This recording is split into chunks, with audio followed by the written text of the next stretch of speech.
Question de Madame Mathilde Panot, Monsieur le ministre de l'Intérieur et des Outre-mer. La parole est à Madame Mathilde Panot. Merci Madame la Présidente. Madame la Ministre, 2 ans, 24 mois, 735 jours que les postiers sans papier tiennent le piquet de graisse devant Chronopost, sous-traitant de la Poste à Alfortville. 2 ans, 24 mois et 105 semaines qu'ils manifestent à raison de 3 fois par semaine devant les préfectures du Val-de-Marne, des Hauts-de-Seine, de l'Essonne, devant le ministère de l'Intérieur, devant le ministère du Travail. 2 ans, plus de 300 manifestations de ces postiers sans papier depuis le lancement de leur mobilisation.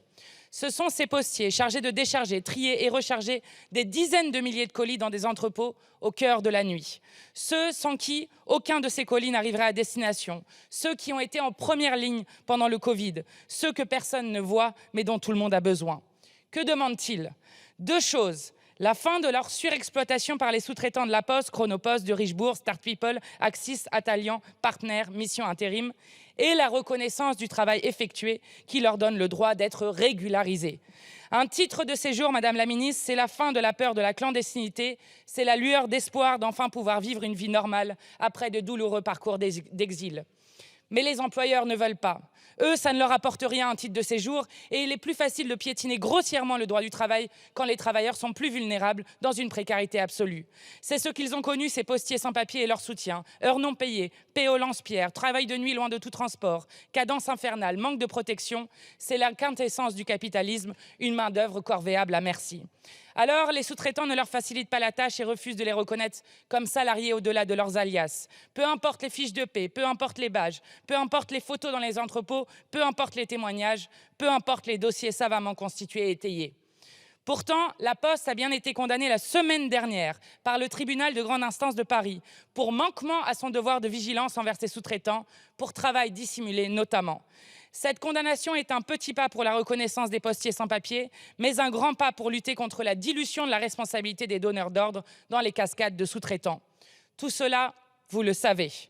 Actionnaire de la Poste, groupe à capitaux 100% publics, vous êtes responsable. Par la dématérialisation, par l'absence de moyens donnés aux préfectures et aveuglés par cette obsession identitaire qui nous empoisonne, l'État fabrique des sans-papiers à tour de bras. Vous êtes responsable. Vous refusez depuis 2 ans de reconnaître cette lutte des postiers pour la dignité et pour sortir de la clandestinité. Vous êtes responsable. Les grévistes d'Alfortville s'organisent et résistent. Précaires parmi les précaires, ils ne baissent pas la tête. Ils se mettent en grève, ils se battent pour leurs droits et les droits de tous les travailleurs. Et surtout, ils tiennent bon. Régulariser les travailleurs sans papier de Chronopost et tous les travailleurs sans papier, Madame la Ministre. Ils travaillent, ils cotisent, ils paient leurs impôts, ils vivent avec nous. Alors, Madame la Ministre, ma question est simple. Quand allez-vous cesser de détourner les yeux face à leurs justes et légitimes revendications? Quand cesserez-vous d'être dans l'illégalité et de participer sciemment à l'exploitation de travailleurs sans papier? Je vous remercie. La parole est à Madame la Ministre déléguée chargée de l'organisation territoriale des professions de santé. Merci Madame la Présidente. Madame la Présidente Mathilde Panot, le ministre de l'Intérieur m'a chargé de vous fournir les éléments suivants en réponse à votre interrogation. Depuis décembre 2021, le collectif des travailleurs sans papier de Vitry-sur-Seine a installé un campement aux abords de la société Chronopost à Alfortville afin d'obtenir la régularisation des personnes en situation irrégulière qui auraient été employées par Chronopost ou ses sous-traitants, la société de Richebourg dans le Val-de-Marne. Une délégation a été reçue par la Direction générale des étrangers en France du ministère de l'Intérieur et des Outre-mer à 2 reprises, le 9 février et le 13 juillet 2022. Il aura été demandé au collectif d'adresser aux préfectures les éléments utiles à l'étude du dossier des personnes employées en situation irrégulière afin de pouvoir examiner ces demandes au cas par cas au regard des critères de l'admission exceptionnelle au séjour. Celle-ci peut être appréciée favorablement si l'étranger justifie actuellement d'une ancienneté de travail et d'une ancienneté de séjour significative, ainsi que d'un contrat de travail ou d'une promesse d'embauche. En l'état des textes, l'admission de ces travailleurs au séjour requiert en effet une action positive de l'employeur. Conformément au principe général régissant les relations entre le public et l'administration, cet examen est individuel et doit être effectué par la préfecture du domicile du demandeur. Les personnes concernées ont été invitées à introduire une demande auprès de la préfecture de leur lieu de résidence. À ce jour, 32 dossiers de demande de régularisation ont été reçus par la préfecture du Val-de-Marne, dont la majorité n'a aucun lien avec le groupe La Poste.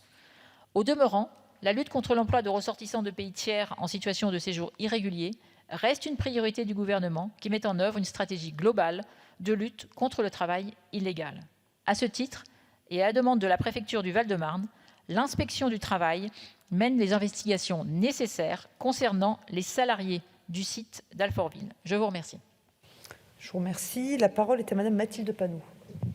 Merci Madame la Présidente. Madame la Ministre, vous savez très bien que c'est un mensonge. Vous savez que la Poste emploie des sans-papiers et vous laissez faire. Vous savez très bien, puisqu'il y a déjà eu des régularisations en 2019, et vous les laissez faire. Vous savez très bien, et c'est la raison du conflit avec les employeurs, qu'ils refusent de donner les certificats de concordance et les CERFA. Madame la Ministre, nous gagnerons cette lutte. L'inhumanité finit toujours par se payer.